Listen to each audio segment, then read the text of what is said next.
कृष्ण हरि जय जय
कही ऐसी दशा येईल माझे अंगा, कही ऐसी दशा येईल माझे अंगा, कही माझे ऐसी दशा येईल अंगा,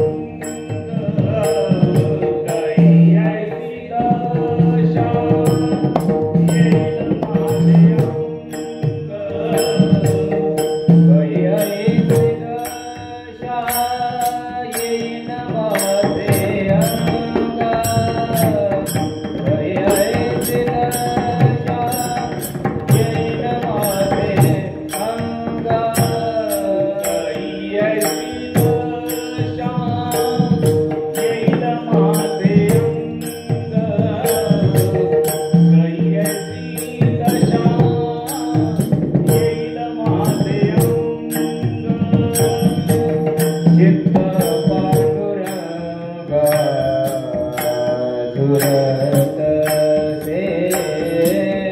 चित्त पांडुरंगा सुरत से नाठवोनी देह पाया से नाठवोनी देह पाया से चिंता चित्त पांडुरंगा सुरत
ऐसी दशा येण माझे अंग, ऐसी दशा येण माझे अंग, चित्त पांडुरंगा झुरतसे, नाठवणी देह पायांचे चिंतन, अवसान ते क्षण नाही मधी, ऐसा पात्र होईन लाभासी, ऐसा पात्र होईन लाभासी, नेनो ऋषिकेशी दृष्ट येईल, तुका म्हणे धन्य मानीन संचित, तुका म्हणे धन्य मानीन संचित, घेईन ते नित्य प्रेम सुख, नाठवणी देह पायांचे चिंतन, अवसान ते क्षण नाही मधी, पांडुरंगा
एका जनार्दनी तुमचा दास, त्याची आस पुरवावी. नमो सद्गुरु तुकया ज्ञानदीपा, नमो सद्गुरु सच्चिदानंद रूपा, नमो सद्गुरु भक्त कल्याण मूर्ती, नमो सद्गुरु भास्करा सेवे लागी सेवक झालो,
असो सर्व श्रोत्रवृंदाच्या चरणी विनम्र भावाने वंदन करतो. पवित्र कीर्तन रूपी सेवेकरता आपल्या समोर गायलेला अभंग महान भगवत भक्त संत श्रेष्ठ जगद्गुरु श्री तुकाराम महाराजांचा असून पूर्वासूरीचे इतर महंत इतर संत यांच्या चारित्र्याचा अभ्यास करता त्यांना प्राप्त झालेली जी अवस्था आहे, त्यांना मिळालेली जी भगवत चिंतनाची अखंड असलेली अवस्था आहे, ती माझ्या जीवनात काय येत नाहीये. अखंड नामानुसंधान, अखंड भगवंताच्या चरणांचं चिंतन हे मला काय मिळत नाहीये, अशी व्यथा, अशी करुणा पांडुरंगाकडे व्यक्त करत असताना आणि जेव्हा ती अवस्था मला प्राप्त होईल तरच मी मला किंवा माझ्या संचिताला मी धन्य मानेल, अशा आशयाचा भगवान पांडुरंगाकडे एकांतामध्ये म्हणा, प्रत्यक्षामध्ये म्हणा, देवाशी संवाद साधणारा आणि देवाकडे करुणा भागणारा हा अभंग आहे. विठ्ठला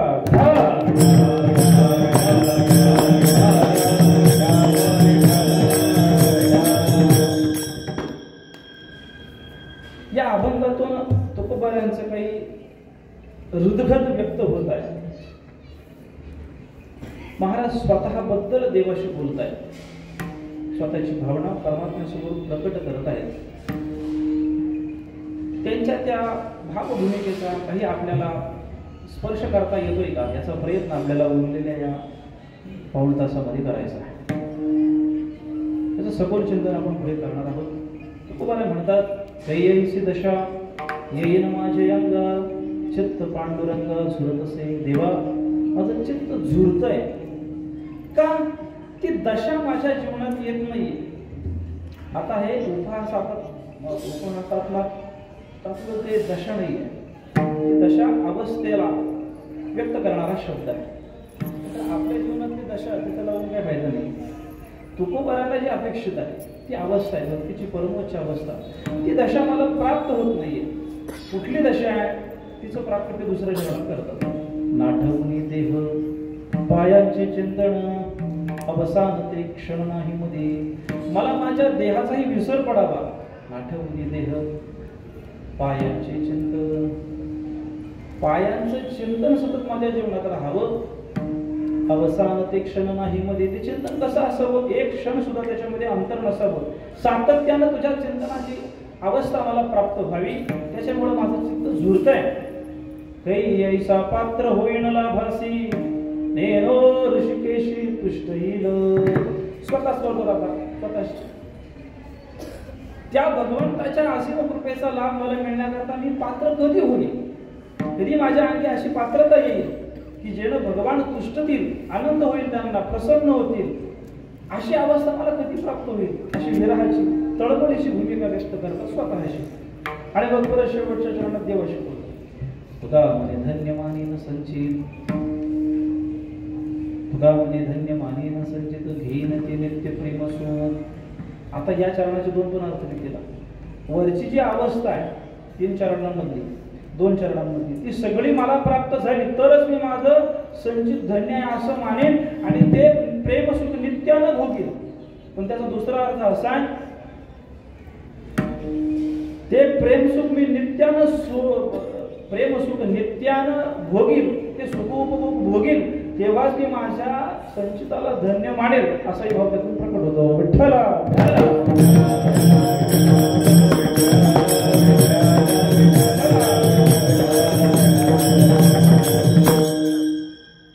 सारांश स्वरूपाने आपण त्याचा पाहिजेला प्रस्तावना म्हणून मला बोलावं लागेल.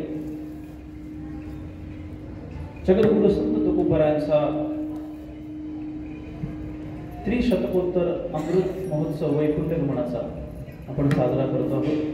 गेले अखंड वर्षभर, मागच्या विजेपासून आता पुढच्या विजेपर्यंत अखंडपणे नामसंकीर्तन, गाथा पारायण, गाथा भजन, श्री तुकोबारायांची चरित्रकथा आणि संध्याकाळच्या सत्रामध्ये हरिकीर्तन असा उपक्रम हा गेली या सप्ताहातला आहे. मागच्या विजेपासून हा सोहळा चालू आहे. वारकरी विचार मंच, वारकरी युवा विचार म्हणून चेंज करून आणि संलग्न सगळ्या संस्था याच्या अनुषंगानं हा साजरा होत असलेला उत्सव आहे. आणि या उत्सवातली ही तृतीय दिवसाची सेवा सगळ्या आयोजकांकडनं संयोजकांकडनं तुकोबारायांच्या कृपेनं माझ्याकडे आली. त्याबद्दल मी आणि त्या निमित्तानं मी आपल्यासमोर उभा आहे. विठ्ठला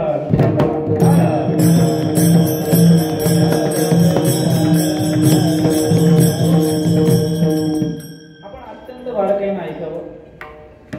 मी माझ्या चिंतनाला सुरुवात करतो आहे. पण तुकोबाराय स्वतःला धन्य मानण्याकरता बाकीच्या बऱ्याचशा गोष्टी सांगतायत. पण आत्ता प्रत्यक्षात आपण सगळे धन्य आहोत त्यात नवल नाही. आपण आत्ता प्रत्यक्षात धन्य आहोत का ती सांगून जाईल आपल्याला. तर सगळे जाणकार मंडळी आहात तुम्ही. मी काय बोलतोय माहिती आहे, जगाची लोकसंख्या आता 750-800 करोड आहे. 750-800 करोड लोकांपैकी आता जितके उपस्थित आहेत तितक्यांवरतीच तुकोबारायांनी कृपा केली आणि त्यांच्या चिंतनाकरता आपल्याला इथं आत्ता जिवंत ठेवलंय आणि प्रत्यक्षात संधी दिली आहे. याच्यापेक्षा मोठा लाभ तो काय असतो. धन्य जगी तोचे एक हरिरंगी वाचे.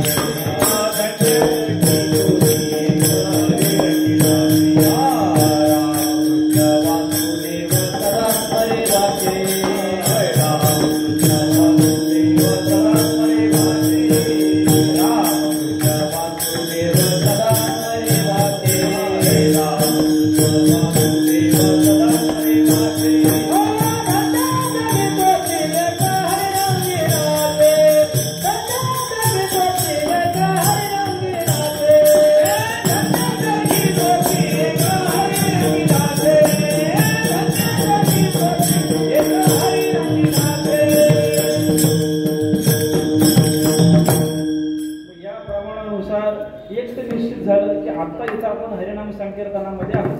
फक्त सूक्ष्मता इतकीच आहे, प्रत्येकानं ज्याचं त्यानं स्वतः ठरवायचं की शरीरानं आहे का अंतर्मनानं इथं आहे, त्याच्यावर त्याचा लाभ अवलंबून राहील. पण तुर्तास तरी असं म्हणायला हरकत नाही की आपल्यावर तुकोबारायांनी पांडुरंगानं कृपा केली आणि त्यांच्या या सोहळ्यामध्ये चिंतन करण्याकरता त्यांच्या ज्या भावभूमिका आहेत त्या तपासण्याकरता अनुभवण्याकरता आपल्याला या ठिकाणी हा मिळालेला वेळ ही परमात्मानं केलेली आपल्यावरती सगळ्यात मोठी कृपा आहे. आणि त्या कृपेला अनुलक्षून स्वीकारून भगवंताबद्दल कृतज्ञता व्यक्त करून या चिंतनाला सुरुवात करूया. विठ्ठला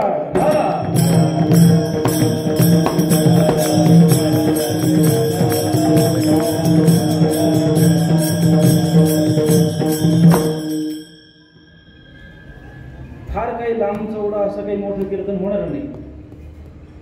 काही मोजके मुद्दे पाहण्याचा आपण संस्पर्श करण्याचा प्रयत्न करू. खरं तर हे माझ्या व्यक्तिगत बाबतीत बोलायचं झालं तर मला हे 2 अंगानं भाग्य आहे माझं आजचं.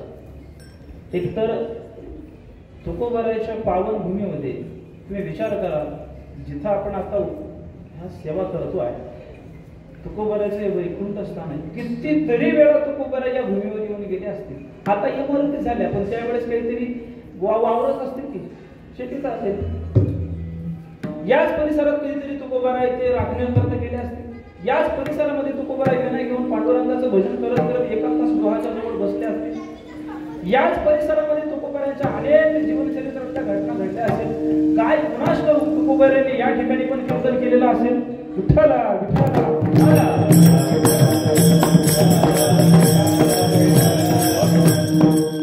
त्यामुळे त्या परम पुनीत असलेल्या या भूमीमध्ये आपल्या सर्वांना आणि व्यक्तिगत मला ही सेवा करण्याची संधी मिळाली. आणि योगायोग किंवा माझं भाग्य उदयाला आलं. ज्यांचा हात पकडून आम्ही वाटचाल करतोय परमार्थाची असे सद्गुरू साक्षात प्रकट स्वरूपानं या ठिकाणी आज उपस्थित आहेत. त्यांच्या चरणी नतमस्तक होतो आणि माझ्या चिंतनाला आरंभ करतो. अभंग तुकाराम महाराजांचा आहे.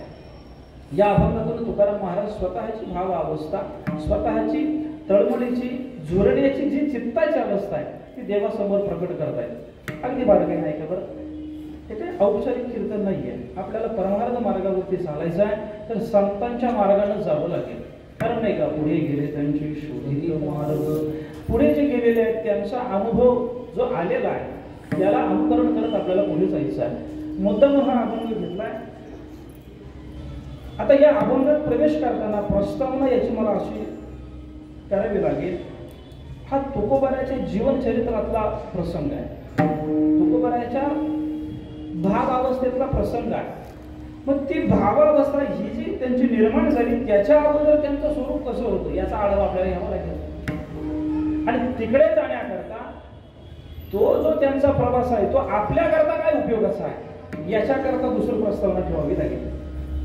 इमारत बांधतो ना आपण 4 माळ्याची, 5 माळ्याची, 10 माळ्याची, आता पुणे मुंबईत 100 माळ्याची पण असते. पण जितकी इमारत उंच बांधायची आहे त्याच्या पटीने त्याचा पाया पण तितका खोल गेला पाहिजे. बरोबर ना? पूर्वीसारखं तर नाही बाबा थोडं एक हातभर खंड केला घर बांधायला घेतलं असं नाही. आता इमारत मोठी बांधायची आहे तर पाया तितका भक्कम करावा लागेल. चिंतनाच्या स्वरूपानं तो बोध आमच्या अंतःकरणात यावा, कळसाला जावा याच्याकरता पाया पण मजबूत पाहिजे. पाया असा आहे, इकडे लक्ष द्या, फार वारकरी नाही का. माणसाचं जीवन, मनुष्याच्या जीवनाचा प्रवाह जो आहे तो अखंडपणे अगदी बारकाईने स्वतःचं परीक्षण केलं तर तो पूर्ण जीवन प्रवास अगदी लहानपणापासून अंतसमयापर्यंत एकाच मुद्द्याभोवती फिरतो. आणि तो मुद्दा आहे तुलना. तौलनिक जीवन आहे माणसाचं. प्रत्येक क्षणाला पहा तुम्ही, आत्ताचं जे आपलं व्यक्तिमत्व आहे, आत्ताचं जे आपलं बोलणं आहे, चालणं आहे, खाणं आहे, पिणं आहे, कपडा लत्ता घालणं आहे, जे म्हणून आपल्या चरित्रातून प्रकट होत आहे सगळं काही आपण कोणाचं ना कोणाचं कॉपी केलेलं आहे. नाकारू शकत नाही कोणी. वाङ्मयाच्या बाबतीत तर ते बोललं जातं व्यासोच्य जगत्रयी सगळं काही व्यासांचं उष्ट आहे, तो वाङ्मयीन भाग झाला. पण प्रत्यक्षात प्रॅक्टिकली मध्ये जीवनात माहिती तर सगळं काय आपल्या हातवारे पण कोणाचे ना कोणाचे उचललेले आपण. कसं काय असं? पण तुम्ही लहानपणापासून आता आपण मराठी बोलतोय, जर कन्नड कुटुंबात जन्माला आलो असतो तर, दुसऱ्या प्रदेशात जन्माला आलो असतो आफ्रिकेमध्ये तर तिथं काय भजन केलं असतं का ज्ञानोबा तिथलं भजन करायला लागलं असतं काहीतरी आपल्याला. अनुकरणानं, तुलनेनं माझ्या समोर जे पात्र आहे त्याच्याशी मी तुलना करून माझं स्वरूप जीवन जगत असतो. आणि त्या तुलनेचा प्रभाव माणसाच्या जीवनावर फार मोठा पडतो. संतांच्या आता या तुलनेचे पण 2 भाग आहेत बघा. एक सांसारिक प्रांतातलं प्रपंचातली तुलना आहे आणि एक अध्यात्मातली परमार्थातली एक तुलना आहे. आता आपण कुठल्या तुलनेमध्ये जगतो ज्याचं त्यानं शोधावं. आपला प्रत्येक क्षण हा सांसारिक प्रयत्नातूनच चाललाय, सांसारिक तुलनेतूनच चाललेला आहे. आपल्याकडे आल्टो असले का आपण दुसऱ्याची फॉर्च्युनर बघितली का तुलना करतो, काय राव ह्याच्याकडे आल्टो आहे, ह्याच्याकडे फॉर्च्युनर आहे. प्रपंचाच्या प्रांतात किंवा परमार्थाच्या प्रांतात आपण आपली तुलना कोणाशी करतो याच्यावर आपल्याला मिळणारं सुख आणि दुःख अवलंबून आहे. विठ्ठला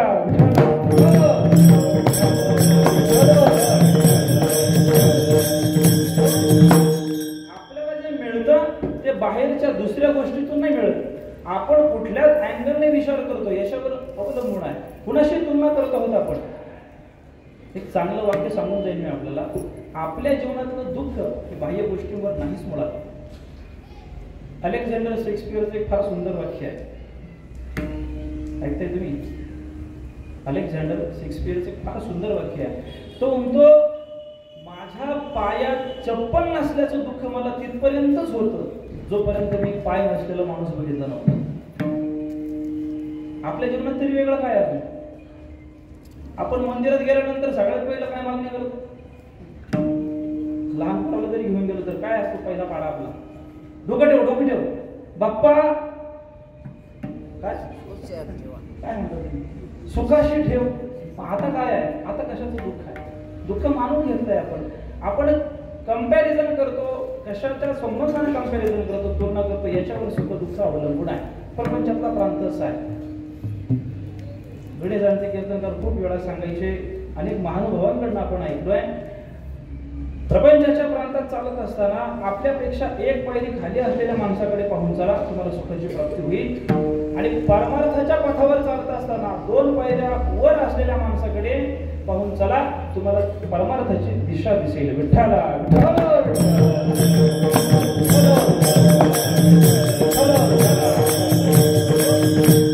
प्रत्येक गोष्ट जी आहे आपली तुलनेनं चाललेली आहे. प्रत्येक क्षणाला तुलना करतो आहोत आपण. आता इथं पण तुलनाच आहे. आता हे 3रा नंबरच आहे. आता हे बोलत असताना तुम्ही त्या 2 नंबरची तुलनाच करून ऐकतात ना, विठ्ठला विठ्ठला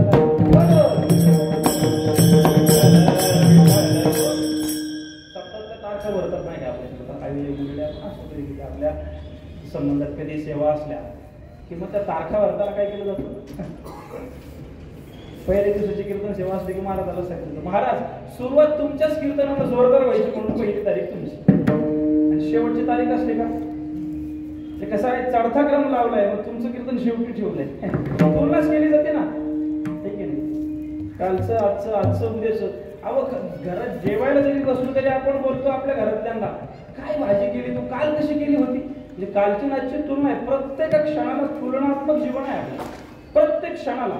आता मी बोलताना पण माझ्या मागच्या वाक्याशी तुलना करून पुढचं वाक्य बोलण्याचा प्रयत्न करतोय, तुम्ही ऐकताना पण तेच करत आहात.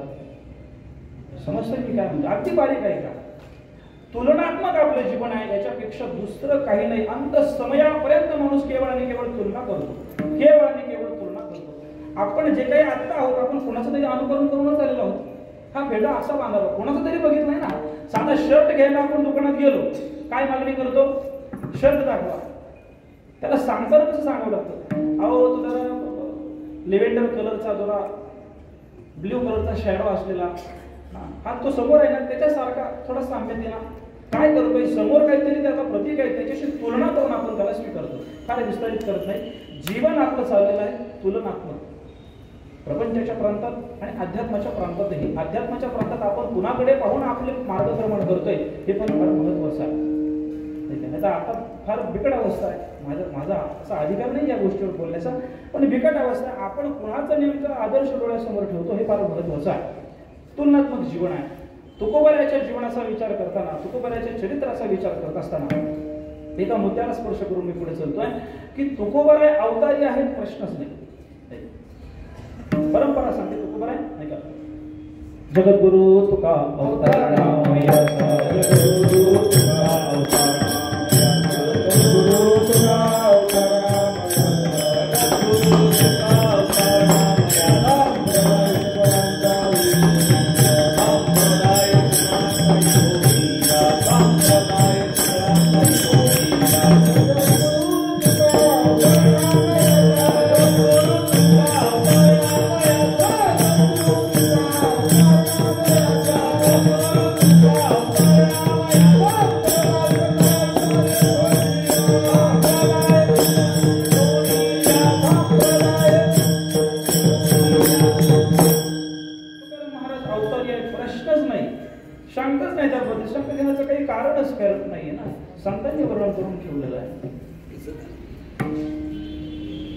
सतयुगामध्ये तुकोबाराय प्रल्हाद होते, त्रेतायुगामध्ये तुकोबाराय अंगद होते, द्वापार युगामध्ये तुकोबाराय उद्धव होते आणि कलियुगामध्ये नामदेवरायांच्या रूपानं प्रकट होऊन पुन्हा अवतार आले तुकोबाराय. अशी तुकोबारायांच्या अवताराची चरित्र आपण श्रृंखला आहे ते ऐकत आलेलो आहोत, त्याच्याबद्दल प्रश्नच नाही. तुकोबाराय अवतारी आहे नाही का, जे जे साले अवतार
जेव्हा तू होता तेव्हा आम्ही तुझ्या बरोबरच होतो. तू आला विटेवरी आम्ही झालो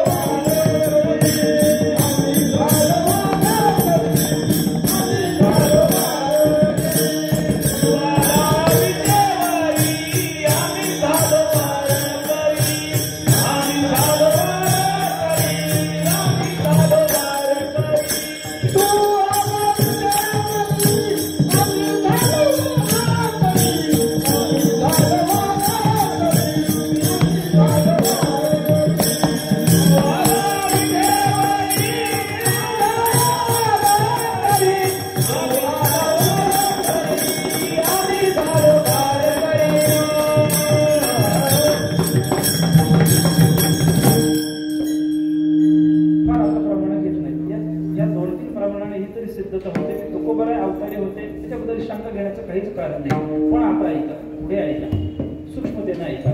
तुकाराम महाराज अवतारी आहे त्याच्याबद्दल शंकाच नाही. पण तुकाराम महाराजांना केवळ अवतारी मानलं, लक्ष द्या बरं, तुकाराम महाराजांना केवळ अवतारी मानलं तर त्यांनी केलेल्या साधनेवर शंका निर्माण होईल आणि सांगितलेल्या उपदेशाबद्दल पण शंका निर्माण होईल. कसं तुकोबा स्पष्ट म्हणतात नाही का, आयुष्याच्या साधने सच्चिदानंद धीरे इंद्रिय हात पाय कान डोळा मुख बोलाया वचन जेणे तू जोडीसे नारायण नासे जीवपण भव. जो नरदेह आपल्याला मिळालेला आहे त्या नरदेहाच्या सहाय्यानं तुम्ही त्याचा उपयोग करून त्याच्या साधनेनं सच्चिदानंद पदवी घेणे, सच्चिदानंद पदापर्यंत तुम्ही जाऊ शकता. हा तुकोबारायाचा सिद्धांत आहे. तुकोबाराय स्पष्टपणे प्रयत्नवाद मानतात की नर करणी करे सो नरका नारायण बन जाय. स्वतःच्या कर्तृत्वानं तुम्ही त्या भगवत स्वरूपाची अनुभूती, त्या एकात्मतेचा अनुभव घेऊ शकता. अगदी सरळ सरळ भाषेत बोलायचं झालं तर सनातन वैदिक संस्कृतीची मूळ धारा आहे. 4 शब्दातून ते 4 वाक्यातील अहम ब्रह्मास्मी, तत्वमसी, सर्वं खलिदं ब्रह्म, अयमात्मा ब्रह्म. अख्ख्या वेदशास्त्र उपनिषद संत वाङ्मयाचं सगळ्याच सार केवळ त्या 4 वाक्यापासून जातं. मी आता येता सहज मला प्रश्न पडला की नेमकं बोलायचं काय बाबा, सगळे बहुश्रुत आहे, या मूल्य भूमितले आहेत, नेमकं सांगायचं तरी काय, काय असा आपला अनुभव आहे. पण कुठल्याही रीतीने तुम्ही सांगा, सगळ्यांचा प्रवास तिथेच जातो. एकच वाक्य सगळ्या संतांना वेदशास्त्र पुराणांना सांगायचं आहे. फार बारकाई नाही का? एरवी औपचारिक कीर्तन आपण ऐकतोच आहोत. असा दिवस मोकळा नाही कीर्तनापासून, तरी पण चित्ताला समाधान नाही. त्याची कारण काय आहे? औपचारिकता म्हणून ऐकतो. एकच मुद्दा सगळ्यांना सांगायचा आहे, काय की तू तोच आहेस, तूच आहेस, किंबहुना तो आणि तू नाहीच, सगळं काही एकच आहे, इतकंच सांगायचं आहे. याच्या पलीकडे काही नाही. त्या एका वाक्याला सांगण्याकरता वेगवेगळ्या सगळ्या गोष्टींचं सर्कल वाढत चाललंय, इतकंच. त्यामुळे तुकाराम महाराज अवतारी आहे त्याबद्दल प्रश्न नाही. पण त्यांना जर अवतार मानलं तर त्यांच्यापासून आपल्यामध्ये अंतर निर्माण होईल. गाडीवर लिहिलेलं असतं काय लिहिलेलं असतं? सुरक्षित अंतर ठेवा. गाड्यांवरती काय काय लिहिलं जाईल सांगता येत नाही. चालता चालता कुठून पण संदेश भेटतो आपल्याला, नाही पुरी नजर वाले तेरा मोह त्याला, सोच कर सोचो साथ घ्या जाईल, असं गाडीवर लिहिलं होतं. एवढं वाक्य आहे. एका गाडीवाल्याने आपल्याला लिहिलेला संदेश आहे, सोच कर सोचो साथ घ्या जाईल. आम्ही तर जुन्नरला कीर्तनाला गेलो. आता मला फारसा कीर्तनाचा विनोद करता येत नाही का, तसा स्वभाव नाही आपला. पण काय विरोध करायचा सहज सुचलं. त्या गाडी वाचलं बाबा. त्यावेळेस जो सायरट पिक्चर आला होता, त्या गाडीवर लिहिलं होतं, त्याच्या आरतीचा फोटो होता आणि तिने फक्त लिहिलं होतं, मी कुठं नाही म्हटलं.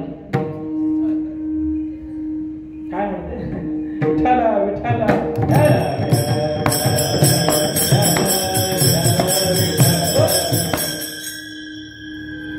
मुद्दा आपला हा चाललाय की त्यांनी सांगितलेल्या उपदेशाच्या बद्दल शंका निर्माण होईल. त्यामुळे तुकोबाराय अवतारी आहेत प्रश्नच नाही. पण तुकोबारायाच्या जीवनचरित्राचा मागोवा घेत असताना ते आपल्यापैकीच कोणीतरी एक आहे असं गृहीत धरून आपल्याला चालवावं लागेल, तर तुकोबारायाचा उपदेश आपल्या अंगवळणीपुढे पोचेल. आणि त्यातल्या त्यात इतर संतांच्या पेक्षा तुकोबाराय जवळचे आहेत आपल्याला. नातेसंबंधानं म्हणत नाही मी. तुकोबाराय आपल्या ज्या समस्या आहेत किंवा आपण ज्या समस्येतून आपली मार्गक्रमण करतो आहोत, तुकोबाराय त्यालाच पार करून पुढे गेले. हा गाथा जरी निर्माण झाला त्याच्यामागे उद्दिष्ट तरी काय होतं? जाळू नये नाव पावली, जाळू नये नाव पावली, जाळू नये नाव पावली, नाव पावली, पाविला धार बहुतांता, धार बहुतांता, धार बहुतांता, जाळू नये नाव पावले विकार, मागील आधार बहुतांता, मागील आधार बहुतांता.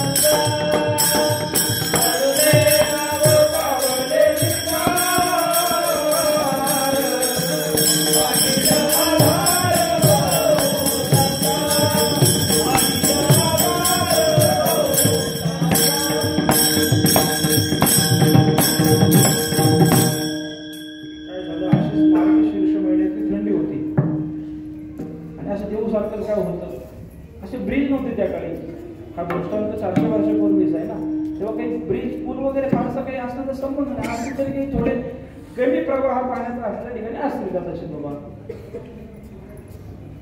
अशा थंडीच्या काळामध्ये एका गावातून दुसऱ्या गावात जाण्याकरता होडीचं साधन होतं. नाव काही जण काय झालं, थंडीचे दिवस होते म्हणून त्या नावेतून पलीकडल्या गावाला गेले. पलीकडल्या गावाला गेल्यानंतर आता थंडी फार वाजते म्हणून एकानं सांगितलं, कारण पूर्वीचा शेतकरी वर्ग आताचा नाही, तो त्याच्या कमरेला ती आकडी आणि पाठीमागे कोयता असायचा. आपला कसा हा मावळाचा आणि मुळशीचा सगळ्याचा एक संगमाचा जवळजवळ सीमेवरची गाव आहे, त्याच्यामुळं फार काय अंतर पडत नाही. रानामध्ये जाताना शेतकऱ्याकडे काही ना काही अंतर असतं, काठी असते, आमच्याकडे त्याला मावळात फारसं करून आकडी असते, मागे कोयता अडकवलेला असतो, वेळा अडकवलेला असतो. तसे ते शेतकरी होते. ते पलीकडे गेले आणि त्यातले एक जण म्हणला, फार थंडी वाजते काय करायचं, अवघड म्हणला, आणि अजून झाडं वगैरे रानातली वाढलेली नाहीये आणि नदीच्या काठाला बहुतांशी वाढलेलं तर फारसं काही मिळत नाहीच, कारण ओलावा असतो. ते फार सामान्य अर्थाने घेऊ नका वाक्य. नदीच्या काठाला ओलावा असतो, नदीच्या काठाला ओलावा असतो. विठाला विठाला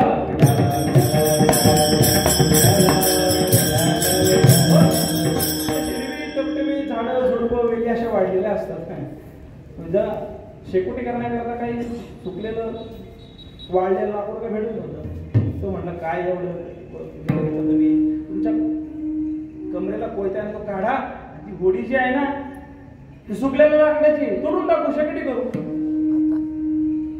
आपण असं तर काय केलं असतं, आत्ताची माणसं असं तर निश्चित केलं असतं, पण त्यावेळेस होते. बुडता हे जण देखील भेटवळा येतो कळकळा, हे संतांचं हृदय आहे. तुकोबाराने दृष्टांत दिला. हे जे मी काही वर्णन करतो याच्या मागे कारण काय, जाळून ये नाव पावले निफळ बागेला आधार बहुतांचा. मी माझे जे अनुभव आहे ते शब्द वृत्त करतोय किंवा इतरांकडनं केले जातात, त्याच्या मागे कारण एकच आहे, मागील आधार बहुतांचा. एकदा नावेतून पलीकडे गेलं म्हणून मोडून टाकायची नाही, ती नाव तशीच ठेवायची, कारण मागवून येणाऱ्यांकरता ती आधार आहे. तसं संतांचं जे चरित्र आहे, संतांचे जे विचार आहेत ते आपल्याकरता नावे सारखे आहेत, आधार आहेत. म्हणून तुकोबारांच्या चरित्राकडे पाहताना ते आपल्याला फार जवळचे आहे.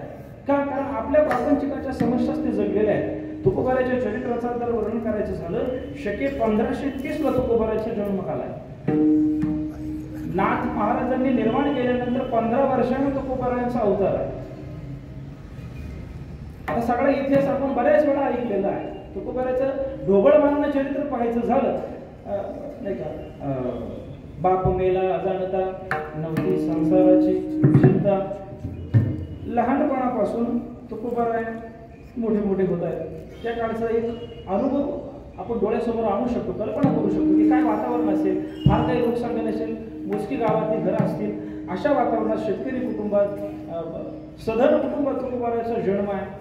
सगळं खेळण्या बागडण्यात तुकोबाराचं जीवन गेलेलं आहे. कारण तुकोबाराचे बालक्रीडेचे काळाच्या प्रकरणातले जे अभंग जर आपण पाहिजे तर त्याच्यामध्ये वर्णन बहुतांशी बऱ्याच खेळांचे आहेत. नाही का, झेला रे झेला झेला रे झेला वरचे वरती झेला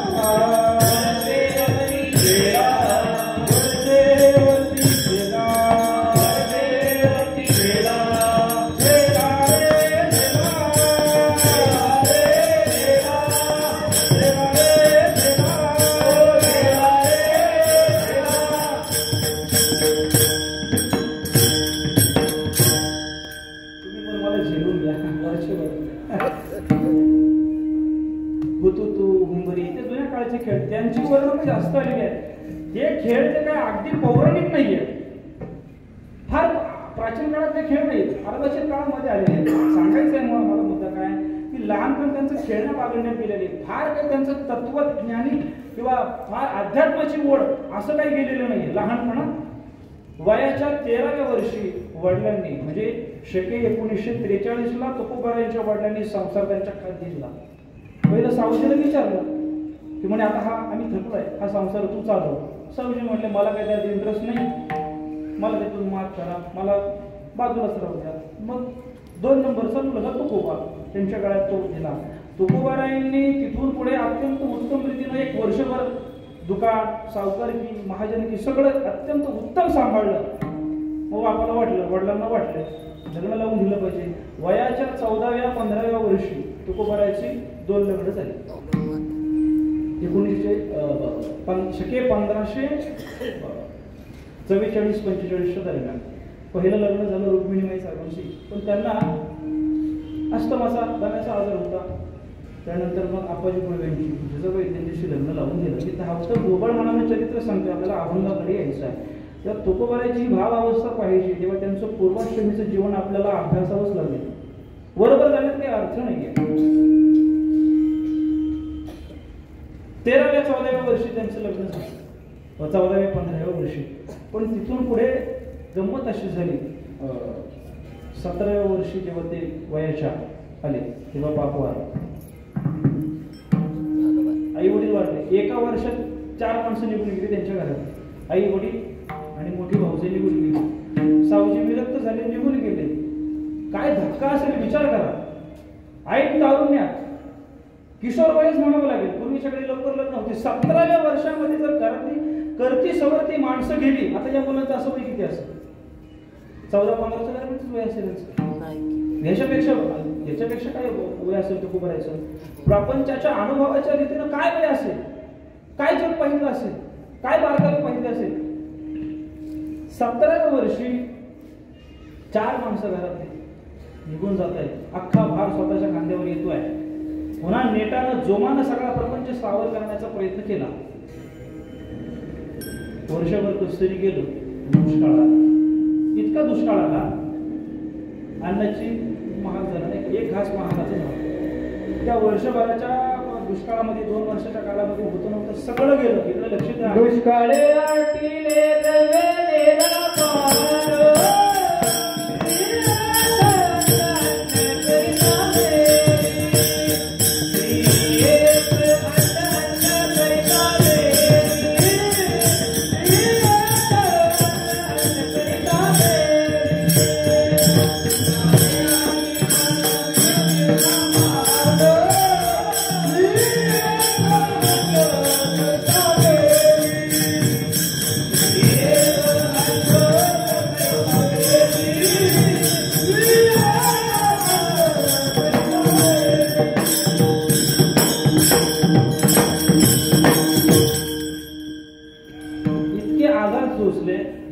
सगळं जात आहे.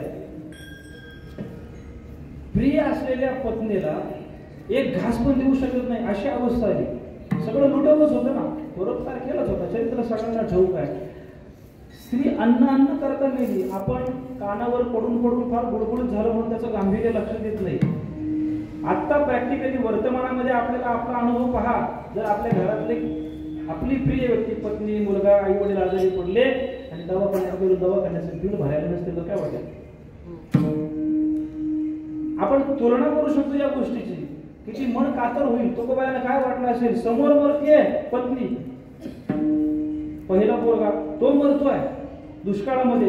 इतके आघात इतके विरक्ती निर्माण झाली. 1552चा काळ आहे.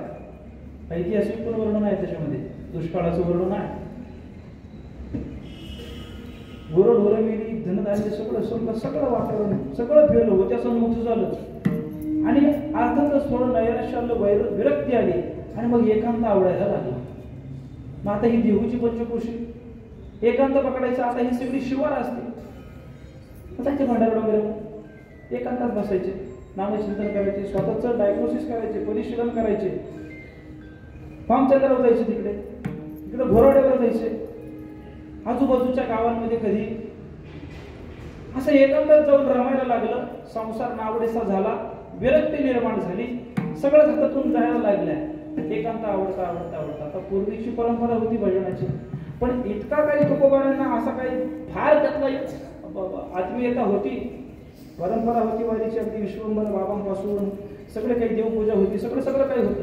पण त्या विरक्तीनं आता मन प्रपंचातलं सुटलं आणि देवाकडे ओढायला लागलं. मग पहिलं काम त्यांनी काय केलं? मंदिराचं जीर्णोद्धार केलं. विठ्ठलाचं पूर्वपार जे मंदिर होतं. आता कोणी असा प्रश्न करेल, मग जर सगळं संपलं होतं तर मंदिर कसं काय उभं केलं? तेव्हा मंदिर उभं केलं म्हणजे काही इतकं भव्य दिव्य नाहीये. स्वतः कष्ट करून चिखल माती दगड घेऊन कोणी सहकारी घेऊन छोट्या स्वरूपात मंदिर उभं केलं. आणि तुकोबाराय नित्याने त्याच्या देवपूजेला लागले.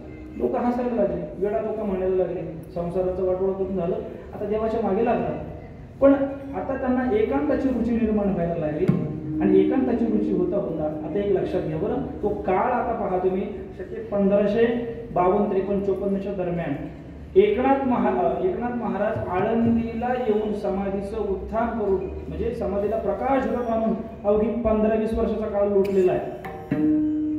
त्यानंतर मग आळंदी जास्त प्रकाश होतात आली आणि ज्ञानोबरायच्या सगळ्या या भक्ती मार्गाचा प्रचार अधिक जोमानं व्हायला लागला.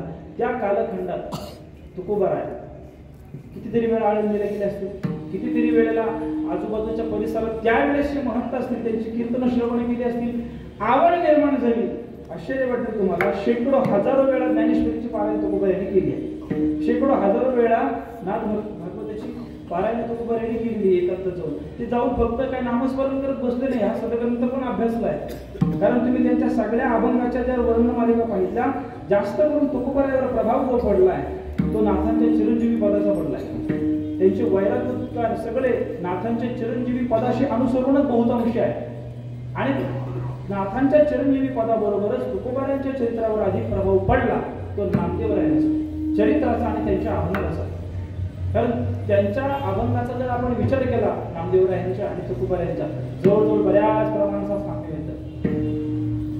एकांतात निर्माण झाली, अभ्यास वाढायला लागला, चिंतन वाढायला लागलं, साधुसंग व्हायला लागला, उपासना वाढायला लागली. होता होता होता होता होता चरित्र डोळ्यासमोर यायला लागली आणि तुकोबारायांनी त्यांच्या परमार्थिक मार्गातली तुलना त्या संतांची करायला सुरुवात केली. ज्या अगोदर प्रपंचाची तुलना करत होते ती परमार्थिक अध्यात्माची तुलना करायला लागली. जणी दृष्टी लागो तुझ्या सगुण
दुर्लभ असलेला देव मी स्वतः पाहिलाय.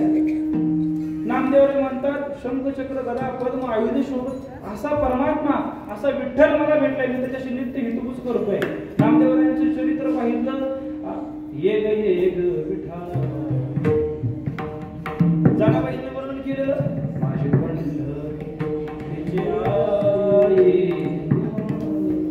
या सगळ्या वाङ्मयाचा अभ्यास करता करता त्यांच्या चित्ताला वाटायला लागले अरे यांना देव भेटला, मग असं मी काय घोड मारलं की मला भेटणार. आणि मग त्यांच्या चरित्राकडे पाहून तुकोबाराय स्वतःशी तुलना करायला लागलं आणि त्यांचं मन झुरायला लागलं, चित्त झुरायला लागलं आणि देवाशी ते व्यक्त व्हायला लागले. देवा अरे अशी अवस्था माझ्या जीवनात कधी येणार अभंगाचं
त्यांच्या भाव अवस्थेशी तुलना करायला लागली.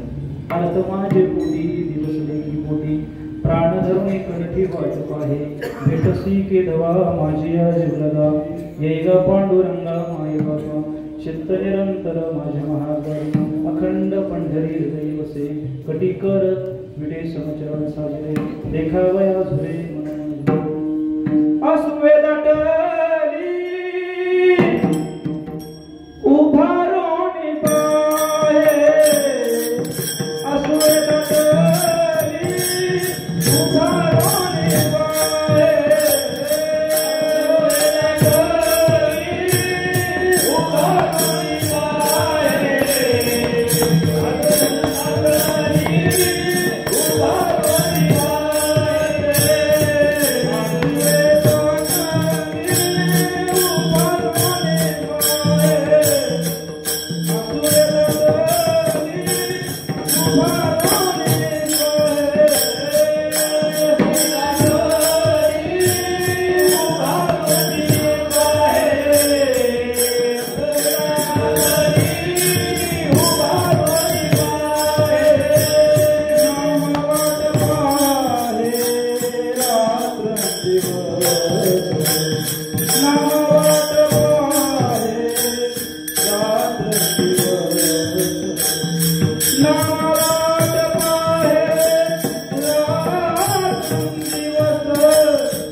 एकांतामध्ये असताना तुकोबारायांची भाव अवस्था आहे, नामदेवरायांची जी भाव अवस्था आहे, पांडुरंगाच्या भेटीसाठी ते तळमळत आहे.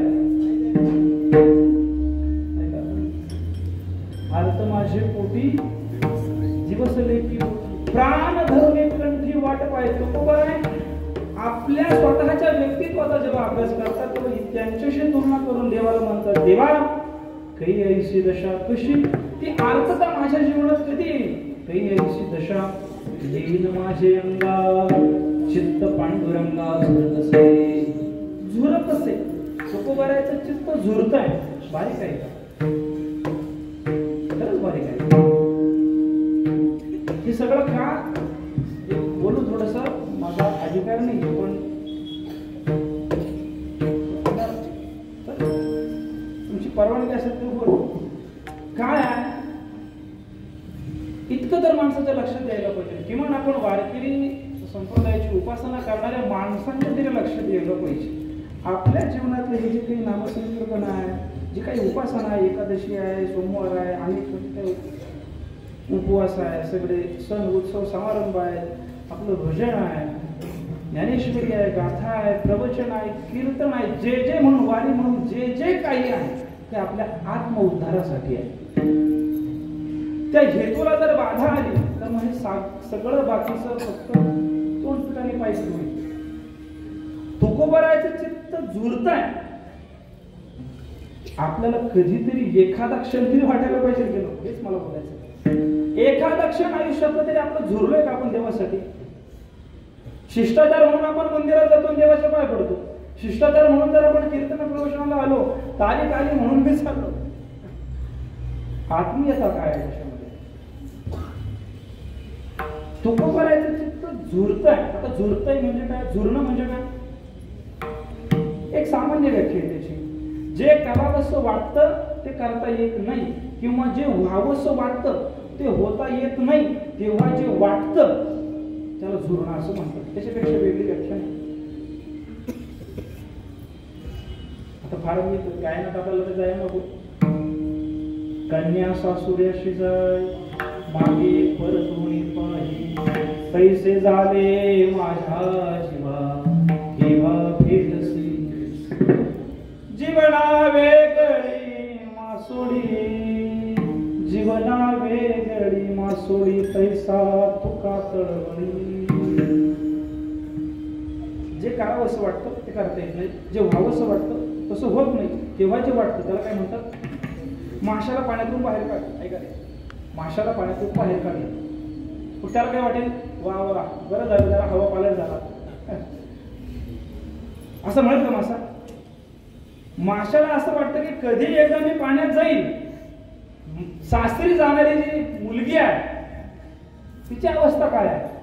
आता झालं माहेर सुटलं, आता माघारी वळून वळून पाहते. तुकोबारा म्हणतात माझी जी अवस्था आहे झुरणच आहे ते याला म्हणतात विठ्ठल.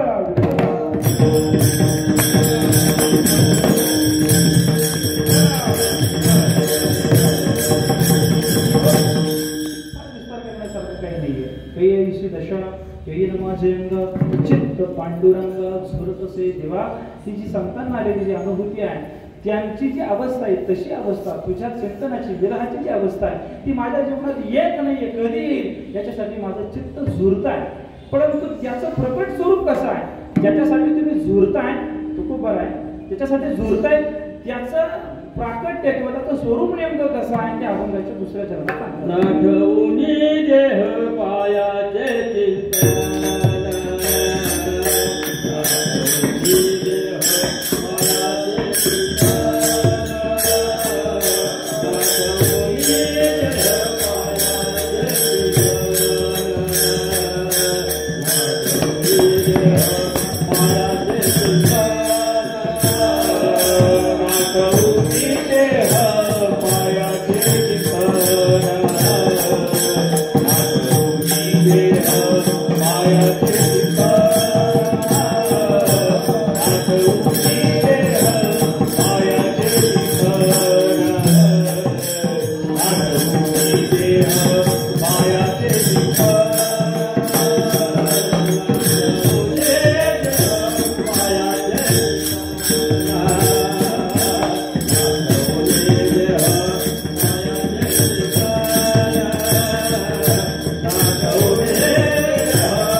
नाठवुनी देह पायांचे चिंतन अवसान ते क्षण नाही मधी. जितक्या सामान्य अर्थाने या चरणाकडे पाहतोय तितका सामान्य अर्थ नाहीये त्याचा. ऐकताय तुम्ही? जड झालं तसं आपल्या पुण्यामध्ये जड होण्याचं काही कारण नाहीये, कारण आपल्याला पुणेरी डोंगरे ऐकण्याची बरेच सवय होते. विठ्ठला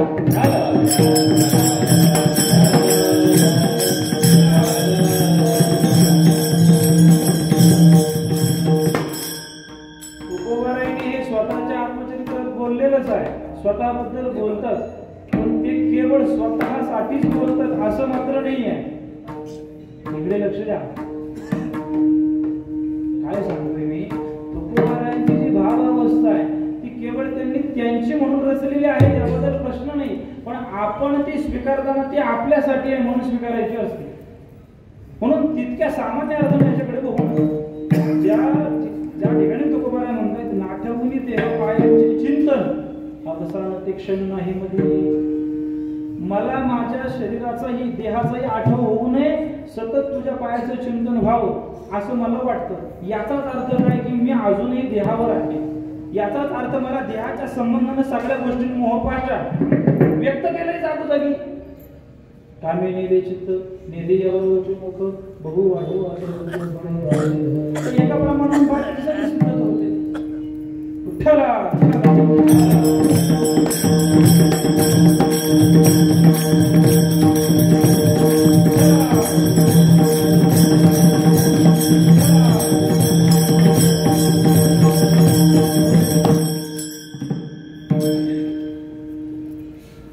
आपल्या मराठीमध्ये म्हण आहे. मी आता खूप भाग्यवान आहे तसं मग म्हटलं. तीर्थक्षेत्रामध्ये आपली सेवा चालली आहे. बारगे नाही का बरं, लग्न गरीबाचं आहे, लग्न गरीबाचं आहे पण वराडी श्रीमंत आहे. विठ्ठला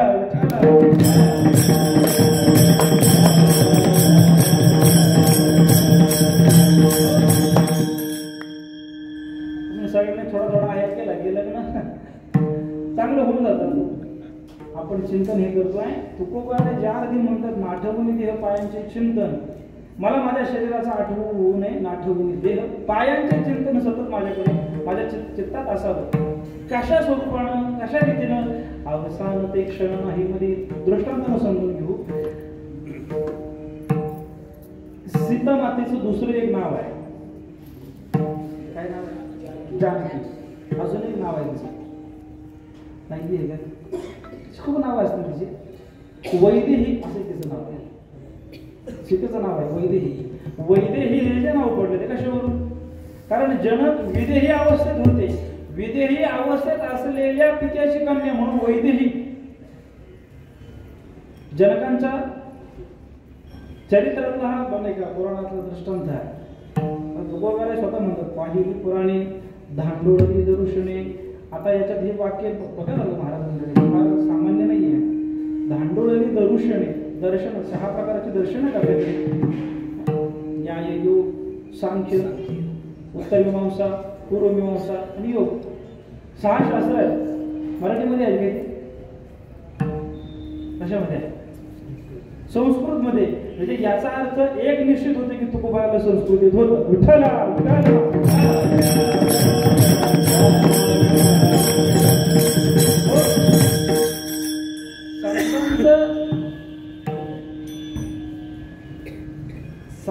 संतांच्या चरित्रातला सगळ्यात महत्वाचा गुण कुठला असेल तर तो अत्यंत सामान्यत्व.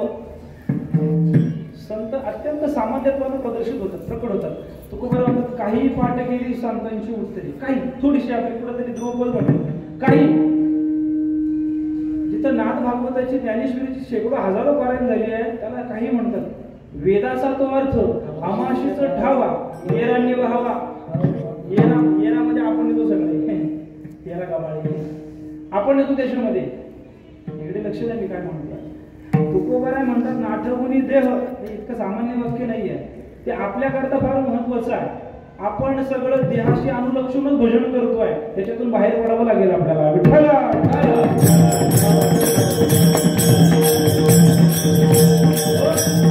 जनक महाराजांच्या महालाला म्हणे एकदा आग लागली, सगळीकडे आगडोंब उठला, सगळं जळायला लागलं. सगळी धावाधाव, सगळे विझवण्याचं काम चाललंय, सगळं काही चाललंय. आणि हे आपल्या साधनेमध्ये रत आहे. आणि जाता जाता अख्खं त्यांचं ते जळता जळता फार त्यांच्या पलंगापर्यंत आलं. म्हणे ज्या आसनावर बसली होती तिथपर्यंत आग आली. पाय पण जळायला लागला. एक सेवक पळत पळत आला, महाराज लक्ष कुठे आहे तुमचं? नाही आहे लक्ष पाहुण्यात झाले. लक्ष कुठे आहे? म्हणे कुठे आहे? काय झालं म्हणे नेमकं? अहो हे काय दिसतं? म्हणे आग लागली. म्हणे मग अहो सगळा महाळ झाला. मी सोडू दे की. अहो ते सोडा, तुमचा पाय पण जळायला लागला. काय म्हणतात? पाय पण जळायला लागलाय. म्हणे त्याचा त्याला जळू दे, माझा मी निवंत आहे. विदेही अवस्था, विदेही अवस्थेत गेलेली आहे म्हणून वैदेही तिला म्हटलं गेलं. तुकाराम महाराज म्हणतात नाठवुनी देह, कारण तुलना पूर्वासुरीच्या संतांशी करताय. जनक वैदेही आहे. संप्रदायामध्ये एक दुसरं चरित्र फार जुन्या कीर्तनाकारांकडनं अर्वाचीन काळामध्ये फार फार वर्णन केलं जातं. फक्त चरित्रच वर्णन केलं जातं. आपण त्याचा मागोवा मात्र कधी घेत नाही. संत गोरा कुंभारांची काय अवस्था? कुंभाराने गुरडी कुंभाराने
स्वतःच्या पोटचं पोर त्याचं पण भान नाही आपलं काय आहे.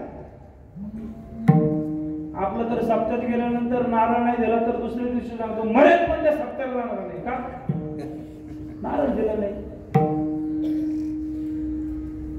कसं आहे, हा तुमचा नारळ, हा तुमचा हँडवेल, हे तुमचं गाव, मला परत म्हणू नका.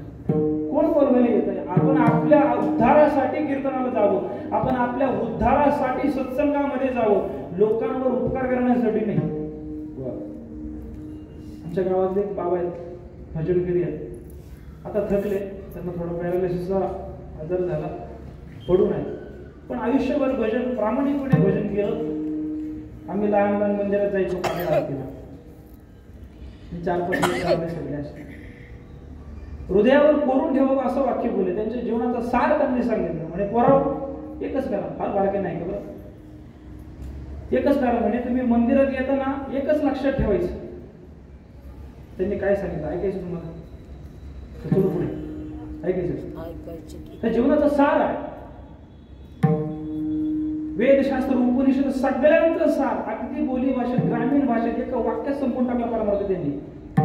म्हणजे मंदिरात तुम्ही येताना काकड्याला, भजनाला, सप्ताहाला, दिंडीला, मंदिरात जेव्हा जेव्हा येतं ना तेव्हा एकच लक्षात ठेवा की मी काही गावावर उपकार करण्याकरता येत नाही, ना मी देवावर उपकार करता येतोय, ना मी लोकांच्या वरती उपकार करण्याकरता येतोय. मी माझ्या स्वतःवरती उपकार करण्याकरता मंदिरात चाललोय असा भाव ठेवून मंदिरामध्ये या. तुम्ही भजन नाही केलं तरी तुम्ही जिंकले. फक्त एकच भाव की मला माझा उद्धार करायचा आहे. उद्धार कशातून, अज्ञानातून. मला या भ्रमातून बाहेर पडायचंय, ज्याला मी म्हणतोय माझं माझं माझं. काही नाही आपण शिष्टाचार आहे फक्त. आपण चालता बोलता कितीतरी वेळा अनुभवतो. समोरचा माणूस भेटला का, वा वा काय बरं वाटलं, तुमचं दर्शन झालं, तो माघारी फिरला का, कुठून येतं त्या. मी सांगू अजून एक फार फार मोलाचं वाक्य आहे. अध्यात्म परमार्थ ही जगण्याची गोष्ट आहे. अध्यात्म परमार्थ ही जगण्याची गोष्ट आहे, फक्त सांगण्याची बोलण्याची नाही आहे. आणि हा बोध जोपर्यंत आपल्या अंतःकरणात प्रकट होणार नाही तोपर्यंत या सगळ्या प्रक्रिया फक्त शिष्टाचारामध्ये राहील. त्याला अगदी ग्रामीण भाषेमध्ये काथ्याकूट म्हणतात. विठ्ठल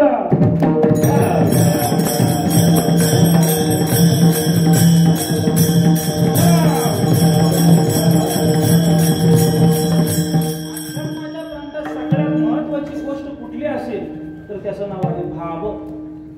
भाव बळेयाकडे एका प्रमाणात ज्ञानोबरायांनी स्पष्ट करून सांगितलं. भावी विना भक्ती, भक्ती विना मुक्ती, बळे विना शक्ती करू नये. भावनेशिवाय परमार्थ होतच नाही. टाळाटाळी लोपला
आपण त्यांना फक्त चालीत ठेवले, आपल्या चालीत येत नाही हे दुर्भाग्य आहे.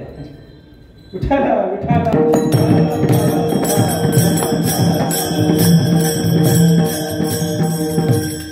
खायचा जमाना आहे. आपली वेळ मोठी आहे. तुकोबाला म्हणतात नाठवून देह पायांचे चिंतन अवसान ते क्षण नाही मधी. त्या फक्त कुंभारांसारखी जनकांसारखी जी भाव अवस्था आहे ती अवस्था मला का होत नाही. चित्त पांडुरंगाला झरत असे पण ते या अवस्थेत गेल्यानंतर अवसान ते क्षण नाही मधी हे पण फार महत्वाचं आहे.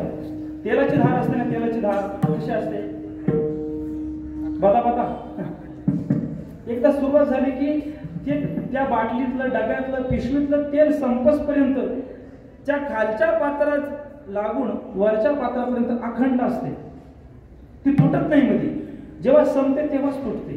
पाण्याची धार चालू करतानाच थेंब थेंब पडते. नळ पहा ना तुम्ही, बाकी दुधाची पहा, दुसरी कुठली पहा, अवसान ते क्षण नाही मध्ये. म्हणजे काय तर ते अखंड खंडे ना जीवन अशा रीतीनं झाली पाहिजे. आमचे गुरुजी म्हणतात एकाचा बाप फार कंजूस होता, इतका कंजूस त्यानं पोराला नवीन चप्पल घेतली आणि सांगितलं ही नवीन आहे, 500 रुपयाची चप्पल आहे, अगदी जपून वापरायची. इतका कंजूस होता. म्हणे काय म्हणे तुझ्या शाळेला तुझं वर्ग किती मजल्यावरती आहे? म्हणे 3ऱ्या मजल्यावरती आहे. म्हणजे 3ऱ्या मजल्यावरती म्हणजे 10, 20, 30, 40, 50, 60 पायऱ्या होतात. 10 पायऱ्याचा एक स्लॅब असतो की नाही, 20 पायऱ्या मिळून एका स्लॅब एका काय म्हणतो त्याला आपला माळा फ्लोरच ना, मजला मराठी आहे आपली फार इतकी सामान्य नाही. आता आम्ही त्या ह्याला गेलो कीर्तनाला साताऱ्याला, त्या एका हॉटेलमध्ये गेलेलो होतो मी. मागाशी पुढे पाठी सांगायचं राहून गेलं. कुठून काय आपल्याला मिळेल सांगता येत नाही, कशा रीतीने माणूस जाहिरात करेल सांगता येत नाही. तर म्हणतो आमच्या इकडे मेहुणीपेक्षा तिखट आणि बायकोपेक्षा झणझणीत मिसळ मिळेल. काय कुठं मार्केटिंग करायला सांगता येत नाही.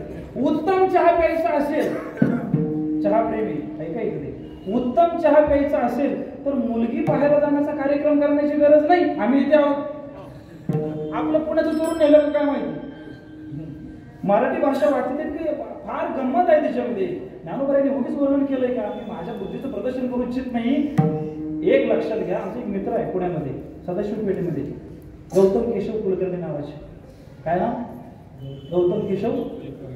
त्याच्या वडिलांनी फार काबाड गोष्टी करून त्याला मोठा केला. त्या मोठा झाल्यानंतर चांगल्या पॅकेजची नोकरी लागली, मोठं घर बांधलं, सत्यनारायणची पूजा ठेवली, सगळ्यांना बोलवलं. त्याच्यामध्ये त्याच्या वडिलांचे मराठीचे शिक्षक असलेले त्याचे एक मित्र होते, वडिलांच्या वयाचे 60 वर्षाचे जवळ रिटायर्ड होते. आले, त्यांना सगळं दाखवलं, असं असं घर वगैरे, दारावरली पाटी वाचली होती. त्याचं नाव होतं गौतम केशव कुलकर्णी आणि दारावर पाटी लिहिली त्यांनी गौतम कुलकर्णी. ते सर आले, सगळं केलं, कौतुक वगैरे केले, पाठीवर थाप टाकले. वा गौतम, तुझं कौतुक करावं तेवढं ते कमी आहे. पठ्या बापाचं नाव काढलं, मराठी आहे बघा, दिवस पेटतोय का? विठ्ठला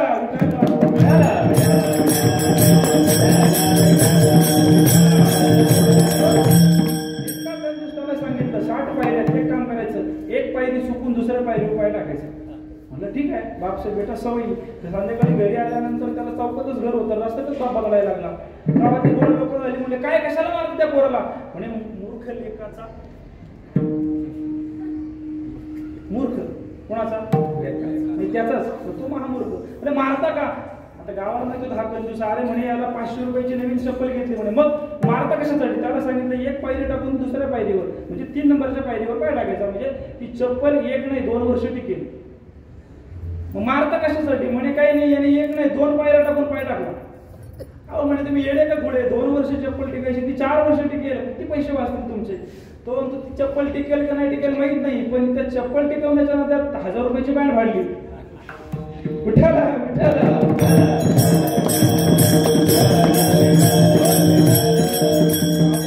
क्षण नाही मध्ये भक्तीच्या वाटेला लागल्यानंतर तुकोबाच्या चिंतनामध्ये मला असं अजिबात अंतर नको, अशी अवस्था मला येत नाही. म्हणून पांडुरंगा माझं चित्त झुरतं. इतकंच वाटतं का नाही? तुकाराम महाराज म्हणतात तुझं प्रेम सुख मला मिळेल, तू माझ्यावर प्रसन्न होशील, अशी अवस्था माझ्या जीवनात कधी प्राप्त होईल, त्या लाभाला मी कधी प्राप्त होईल हे पण झालेलं नाहीये. त्याचं वर्णन करतात 3ऱ्या चरणात. काही ऐका पात्र होईल लाभाची, काही ऐका पात्र होईल लाभाची, काही ऐका पात्र होईल लाभाची, काही ऐका पात्र होईल लाभाची, काही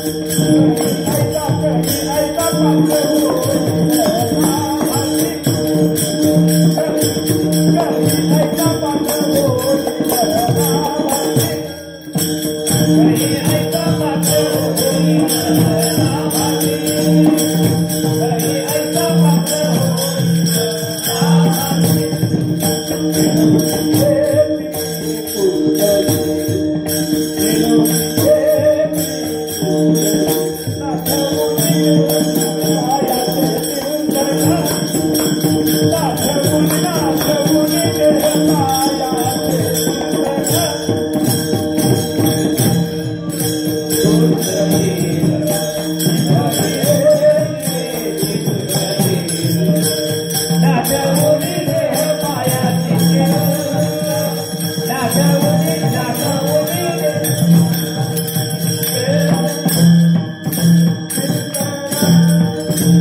पांडुरंगा झळसे ना ठेवून देह पाळ्या चिंतन अवसान ते क्षण नाही मनी काही ऐसा पात्र होईल भासी नेनो ऋषिकेशी पुष्प येईल.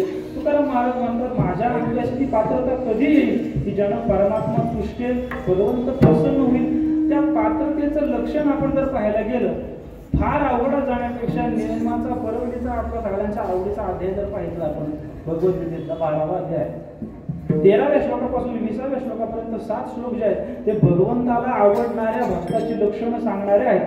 मग आद्वेष्टा सर्वभूतानां मैत्रः करुण एवच निर्ममो निरहंकारः समदुःख सुलक्ष्मी संतुष्टः सततं योगी यथात्मा दृढनिश्चयः मयि अर्पितमनो बुद्धिर् यो मद्भक्तः मे.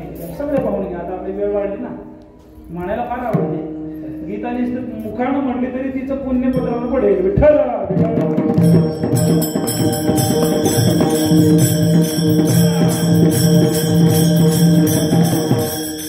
पात्रतेचं जर आपण चिंतन पाहायला गेलो, लक्षण पाहायला गेलो, एका दृष्टांतानं आपण हे चिंतन थांबूया. आपली वेळ झालेली आहे. 5 मिनिटात आपली सेवा थांबवावी लागेल आपल्याला. अनपेक्ष सुचित उदासीन सर्वारंभ परित्यागी यो मद भक्त समेत. खूप लक्षण आहेत देवाला आवडणाऱ्या भक्ताची. सगळे आपण बहुश्रुत आणि अभ्यासक मंडळी आहात. स्वतंत्र भारताचे दुसरे पंतप्रधान लाल बहादूर शास्त्री त्यांच्या जीवनचरित्रातलं दृष्टांत आहे. त्यांच्या कार्यालयामध्ये 2 समयी होत्या. 2 समयी त्यावेळी फार लाईटचं वगैरे काही नव्हतं. हे त्या 2 समय असायच्या. त्यांचा पिऊन म्हणतो बरं का मी. पिऊन म्हणजे असा पिऊन नाही, त्यांचा सेक्रेटरी बाहेरून येतानाच लोकांनी विचारायचा हा काय काम आहे तुमचं. आणि काही नाही आमचं खाजगी काम आहे. मग अगोदर जाऊन तो शास्त्रीजींना सांगायचा त्यांच्या खाजगी कामासाठी घरगुती कामासाठी तुमच्याकडे आलेले आहे. बरं त्यांना विचारायचं तुमचं काय सरकारी कामासाठी. मग ते गेले की त्यांना सोडायचं आणि अगोदर निरोप द्यायचा. जेव्हा कोणी यायचे तेव्हा त्यांना निरोप पोचायचा. पण ते येताना पहिले आले की मग त्या 2 समयीपैकी 1 समय विजवायचे आणि 1 टेबल ठेवायचे. ते गेले का दुसरे कोणी आले सांगितलं की हे सरकारी कामासाठी आले मग दुसरी विजवायचे आणि पहिली लावायचे. एकदा एक माणूस 2-3 वेळा त्यांच्याकडे गेला आणि त्याने अनुभवलं की मी घरगुती काम सांगितलं की डाव्या बाजूची समी पेटवतात आणि सरकारी कामासाठी आलो म्हटलं की उजव्या बाजूची समी पेटवतात डाव्या बाजूची दिसवतात. हे काय गणित आहे. मी विचारलं शास्त्रीजीने म्हणे काय असं काय होतं नाही म्हणे असं काही नाही तुम्हाला सांगावं लागेल. मित्र होते जवळचे म्हणून सांगितलं. म्हणे काही नाही जेव्हा तुम्ही माझ्याकडे खाजगी कामासाठी येता या 2 समय आहेत. त्याच्यामध्ये समय आहे वाक आहे त्याला हे सारखंच आहे पण दोन्हीमध्ये जळणारं तेल हे वेगवेगळ्या पैशाने येतं. जेव्हा मी माझं घरगुती काम असतं तेव्हा मी माझ्या पैशातून टाकलेलं तेल ती समयी लावतो आणि जेव्हा सरकारी कामासाठी येता तेव्हा सरकारच्या पैशातून टाकलेलं तेल ती समयी लावतो. अनपेक्ष या सगळ्यांशी आपण तुलना केली पाहिजे. आपण कुठे आहोत इतकंच नाही. एकदा मित्र त्यांच्याकडे एक आला आणि त्यांच्याकडे पैसे मागितले. उसने मला थोडे पैसे द्या म्हणे माझ्याकडे नाही. अरे पंतप्रधान आहात तुम्ही तुमच्याकडे पैसे नाही म्हणे बाबा मला उसने द्यायला पैसे नाही. ही बातमी त्यांच्या पत्नीने ऐकली. म्हणे तुमचा जवळचा मित्र द्या त्याला किती लागतात असेल. काय नाही म्हणे 70-80 रुपये लागतात. म्हणे थांबा माझ्याकडे आहेत ते देते. त्या काळचा आता 75-76 वर्ष झाली स्वतंत्र झालं ना त्या काळी किती पटीने असतील ते. त्याला दिले त्याला निरोप दिला त्याला सांगितलं वायदा दिला मला 2 महिन्यांनी पैसे परत पाहिजे. व्यवहारात चोख असावा माणसाने नाही. ते निघून गेले आणि बायकोला विचारलं काय तुझ्याकडे कसे का पैसे आले. म्हणजे काय नाही तुम्ही दर महिन्याला मला किती द्यायचं म्हणे 50 रुपये पगार आहे मला तुझ्या हात देतो. पंतप्रधानाला पगार होता 50 रुपये. आणि मग म्हणे काही नाही त्या 50 रुपयामध्ये मी 10 रुपये वाचवायचे 40 रुपयात आपलं घर चालायचं. म्हणजे असं भावाच्या ते 7 रुपये तिथे दिले ठीक झालं. दुसऱ्या दिवशी जेव्हा शास्त्री जे आपल्या सगळ्या काही व्यवस्थेमध्ये बसले, काय पुढचे कामं असते. आणि सकाळच्या प्रहरी बसल्यानंतर त्यांनी एक लेटर लिहायला घेतलं. सप्रेम नमस्कार, विनंती, विशेष पत्र लेखन, मायना, मजकूर सगळं केलं. मायना लिहायला, मजकूर लिहायला लागले. महाशय सचिवांना किंवा कोणी अधिकारी असेल त्यांना पत्र लिहिलं आणि त्याच्यामध्ये लिहायला लागले की कृपया करून माझा 50 रुपये असलेला पगार या महिन्यापासून 40 रुपये करण्यात यावा, कळावे आपला अमका. आणि ते लिहिताना त्यांची पत्नी आली, म्हणे काय करता? म्हणे पत्र लिहिलंय. म्हणे का? म्हणे काय 40 रुपये पगार करण्यात यावा? अहो इथं आंदोलन होतात 7वा वित्त आयोग लागू करण्याकरता आणि तुम्ही कमी करण्याकरता. म्हणे मला कालच एक नवीन गोष्ट समजली. काय? म्हणे मला आतापर्यंत माहित नव्हतं की आपला संसार 40 रुपयामध्ये भागतो, जास्तीचे 10 रुपये कशाला? अनपेक्ष सुचिरदक्ष. सुचिरदक्ष स्वतःच्या अंतर पाहिजे, शुद्धीसाठी स्वच्छ असलं पाहिजे, सिद्ध असलं पाहिजे माणसानं. अशा या लक्षणांमध्ये तुकाराम महाराज म्हणतात मी कधी बसेल काही ऐसा पात्र होईन लाभासे नेनू सद्गुरू धुंडा महाराज एकोणीसच्या चरित्रातली कथा आहे. मुंबईवरून पुण्याला प्रवास होता कीर्तनाचा. ऐका, कीर्तन संपला, काही दृष्टांत झाले, कीर्तन संपलं, काही नाही घेता आलं की म्हणे इतका मुद्दा आपल्याला व्यस्त आला. तुकोबाराच्या भूमीत येऊन आपलं तो मुद्दा आपल्या तो विचार आपल्या अंतःकरणात आला, रुजला, आपलं कल्याण झालं. मुंबईवरून पुण्याचा प्रवास आहे, कीर्तन संपलेलं आहे, रात्री 12ची शेवटची गाडी आहे, त्याच्यानंतर गाडी नाही. 50-60 वर्षापूर्वीचा काळ सांगतोय, चरित्रात आहे त्यांच्या, काल्पनिक कथा नाहीये. उगीच माणूस उगीच मोठा होत नाही. शेवटची गाडी होती, धावत पडत स्टेशनला आली, गाडीनं हॉर्न वाजवला, गडबडीत बिना तिकिटाचं गाडीत बसावं लागलं. पण पुण्यापर्यंत येतपर्यंत धाकधूक नव्हती मनामध्ये. भाव धरून या वाचे ज्ञानेश्वरी, लक्ष दयावरी टिशी येईल काय, असं नव्हतं. त्यांच्या मनात चाललेलं काय होतं की मी तिकीट काढलं नाही याचं शल्य आहे. पुण्याला उतरले, बाकीचे त्यांचे जे पाठी उतरले, बाकीचे त्यांचे सहकारी होते 2-4 जण, त्यांनी पण तिकीट काढले नव्हती, सहज गेले टपरीवर चहा प्यायला वगैरे. महाराज स्टेशनला उतरले, ते तिकीट घराकडे गेले. आता हे त्यांची वाट पाहतात आणि पाहतात ते तिकीट घराकडनं आले, आणि त्यांनी चिठ्ठी होती फाडली आणि कचरापेटीत टाकून दिली. सुचिर पक्ष सांगतोय मी तुम्हाला. त्यांना विचारलं महाराजांना, हे काय केलं तुम्ही, काय कागद टाकलं? म्हणे काही नाही, तिकीट काढलं. आणि काय गरज होती, आपल्याला कुठे टीसीने पकडलं होतं, आता तर प्रवास पूर्ण झाला होता. म्हणजे टीसीने नाही पकडला, पण वरती पीसीवर सगळं काम करणार आहे, त्याचं काय? माझं हे कर्तव्य बनतं, मी जर प्रवास केलेला आहे तर त्याचं भाडं देणं हे माझं कर्तव्य बनतं. मी माझ्या साधनारत जीवनामध्ये कुठलीही गोष्ट फुकट घेणार नाही, हे माझं व्रत आहे. म्हणून मी ते तिकीट घेतलं, जे काय असेल 5,000 रुपये 200 रुपये जे काय असेल ते घेतलं, टाकून दिलं, त्याचा काही आता उपयोग नाही. रेल्वेचं भाडं न नाकारणं, भाडं बुडू नये इतकी दक्षता त्यांनी घेतली सूक्ष्मतेनं. त्यांच्या तुलनेत आपण कुठे आहोत ते पहा. चालू माझं कीर्तन ज्ञानेश्वर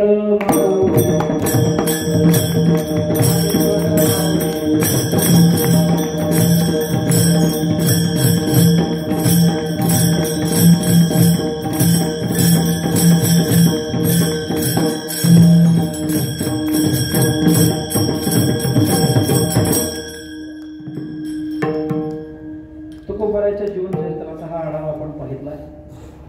सामान्य अवस्थेपासून परमोच्च अवस्थेकडे जाताना ही स्टेशनमध्ये मध्ये लागतात. त्या प्रत्येक स्टेशनाचा अनुभव घेऊन आपल्यालाही प्रवास करणं गरजेचं आहे. आयतं मिळालेलं फार टिकत नाही. मिळणं आणि मागणं ह्याच्यामध्ये फार अंतर आहे. बारीक आहे का? मिळणं आणि मागणं फार अंतर आहे. मागितलेलं कधीच उरत नाही आणि मिळालेलं सरत नाही. तुकोबाराय म्हणतात, जेव्हा असं जी अवस्था प्राप्त झाली तरच मी माझ्या संचिताला धन्य मानेल आणि ते प्रेम सुख नित्य भोगीन शेवटचं चरण. तुका म्हणे धन्य मानिन, तुका म्हणे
झालेली सेवा सर्व शुद्धवादाच्या चरणी समर्पित करून जगद्गुरु तुकोबारा यांच्या चरणी समर्पित करून या ठिकाणी माझ्या वाणीला थांबवतोय.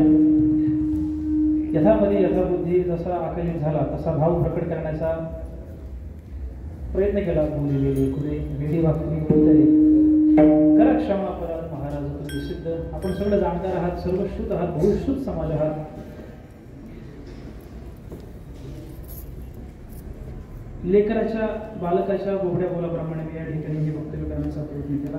मी वारकरी युवा मंच पिंपरी चिंचवड यांचा आभारी आहे की आपण या सेवेकरता आपण मला पात्र समजलं आणि या ठिकाणी ही सेवा रुजू करण्याची संधी मला मिळाली.